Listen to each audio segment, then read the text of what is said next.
आप देख रहे हैं इंडिया टाउन न्यूज, भारत की बात। नमस्कार, मैं हूं आपके साथ संजना कुशवाहा। स्वागत है आपका हमारे खास बुलेटिन राजनांदगांव की खबरों में, जहां हम आपको राजनांदगांव की महत्वपूर्ण खबरों से रूबरू कराएंगे। तो चलिए बुलेटिन की शुरुआत करने से पहले एक नजर डालते हैं आज के हेडलाइंस पर। राजनांदगांव में दिवाली से पहले कर्मचारियों को 1 माह का वेतन, प्रशासन ने समय पर भुगतान पर बढ़ाई उत्सव की खुशियां। कर्मचारी बोले, एक कदम से बढ़ा मनोबल और त्योहार का आनंद। खैरागढ़ छुई खदान गंडई में जिला पंचायत की सामान्य सभा संपन्न, कृषि, शिक्षा, स्वास्थ्य और सड़क निर्माण पर गहन चर्चा। डोंगरगढ़ में 3 बदमाशों पर कसा शिकंजा, पुलिस की सख्त कार्रवाई से अपराधियों में खौफ, शांति भंग की आशंका पर 3 गिरफ्तार।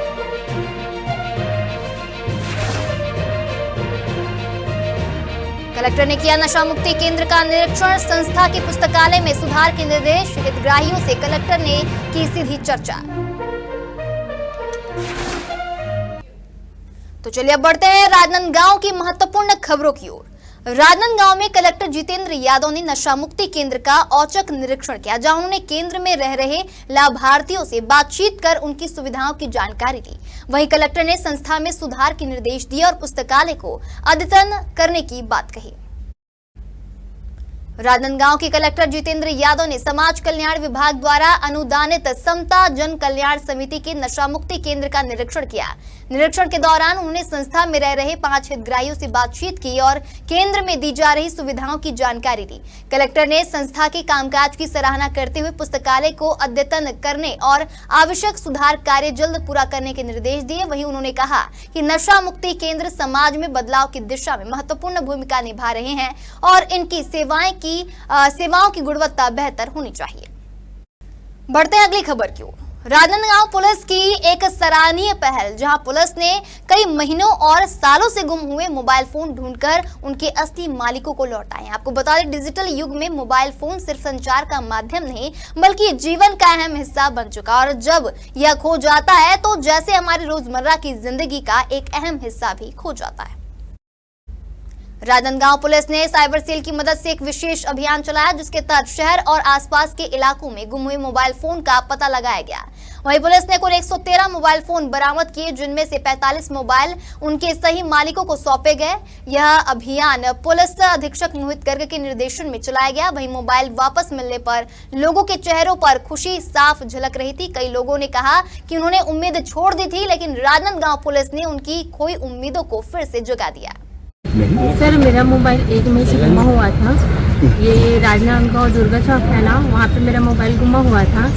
तो मैं तुरंत ही यहाँ की जो राजनांदगांव पुलिस उसे जाकर यहाँ इसकी रिपोर्ट कराई थी, और सर लोगों ने मेरे को बहुत हेल्प किए हैं और पूरा सिंपैथी दी है कि आपको मोबाइल मिल जाएगा, टेंशन लेने वाली कोई बात नहीं है करके। तो मैं तो सर के भरोसे, मतलब सर लोग के लिए वो छोड़ दी थी कि मेरा तो मोबाइल मिल ही जाएगा ऐसा करके। तो हमारी राजनांदगांव की जो पुलिस है वो बहुत अच्छी है, और बहुत मतलब उसके सपोर्ट से बहुत सारे मोबाइल मिले हैं। जो मेरा V20 है, Vivo V20 है, वो सर लोगों ने हमको आज के डेट में हमको हमारे हैंड टू में देकर गए हैं। राजनांदगांव पुलिस के द्वारा एक बड़ी इम्पोर्टेंट कार्रवाई करते हुए साइबर सेल CI पोर्टल की मदद से और लोकल थानों के लोकल इंटेलिजेंस इनपुट्स की मदद से 113 गुम मोबाइल फोन, जिनकी कीमत करीब 17 लाख है, उनको उनके ओनर्स को वापस दिया है। इसमें आज इस कार्यक्रम में 45 नग मोबाइल वापस किए गए हैं, जिनकी कीमत करीब 7 लाख है। सभी बसंतपुर थाने और आसपास के एरिया से गुम हुए मोबाइल फोन है।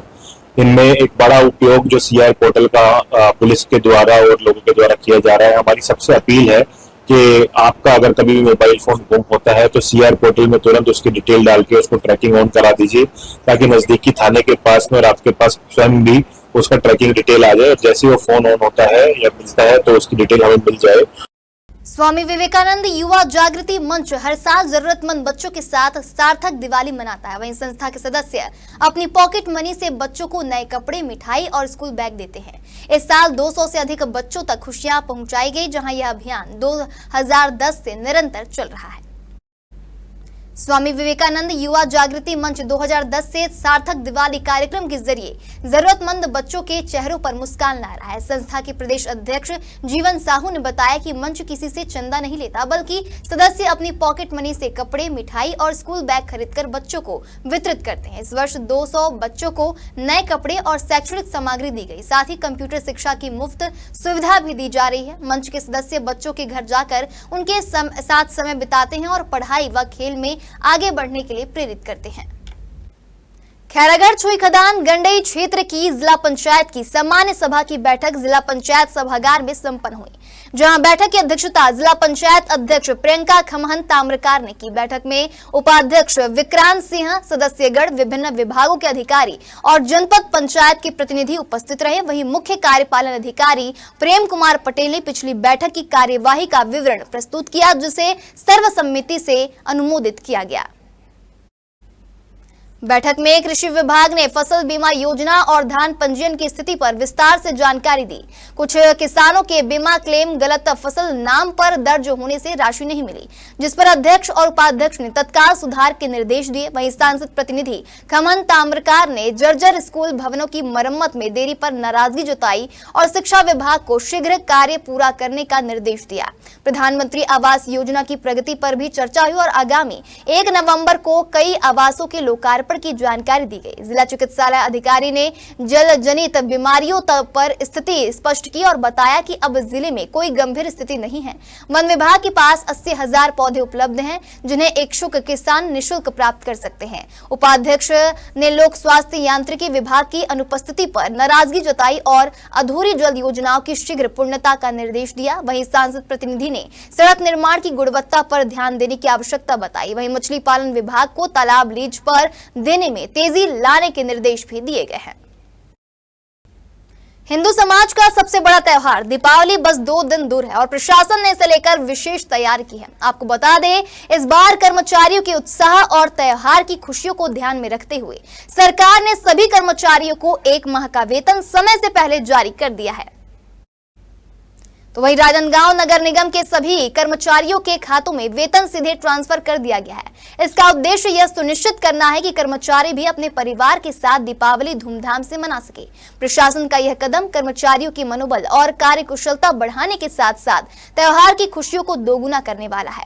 कर्मचारी इस पहल से बेहद खुश हैं और उन्होंने प्रशासन को धन्यवाद दिया है। वे कहते हैं कि समय से वेतन मिलने से वे भी अपनी दिवाली खरीदारी और उत्सव की तैयारियों में बिना किसी आर्थिक चिंता के शामिल हो पाएंगे।